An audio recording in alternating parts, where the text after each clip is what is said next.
61ാമത് സംസ്ഥാന senior football ചാമ്പ്യൻഷിപ്പിൽ തൃശൂരിന് കിരീടം. മഹാരാജ സ്റ്റേഡിയത്തിൽ നടന്ന കലാശപ്പോരിൽ ഇടുക്കി എതിരില്ലാത്ത 2 ഗോളുകൾക്കാണ് തോൽപ്പിച്ചത്.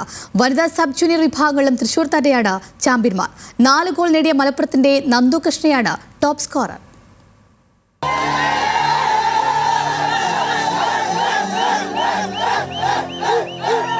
ടൂർണമെന്റിലുടനീളം മികച്ച പ്രകടനം കാഴ്ചവെച്ച തൃശൂർ ഫൈനലിലും അത് ആവർത്തിച്ചു.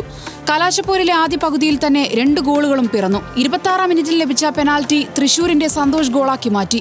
6 മിനിറ്റിന് ശേഷം അവിൻ കൃഷ്ണ ഗോൾ നേട്ടം 2ആക്കി. ഇടുക്കി പിന്നീട് ഉണർന്നു കളിച്ചെങ്കിലും തൃശൂരിന്റെ പ്രതിരോധ കോട്ട തകർക്കാനായില്ല. ടൂർണമെന്റിലെ തൃശൂരിന്റെ തുടർച്ചയായ 4ാം ജയമാണിത്. ആദ്യ മത്സരത്തിൽ കൊല്ലത്തിനെ പരാജയപ്പെടുത്തിയ തൃശൂർ 2ാം മത്സരത്തിൽ കരുത്തരായ മലപ്പുറത്തെ 3-നെതിരെ 4 ഗോളുകൾക്കാണ് തോൽപ്പിച്ചത്.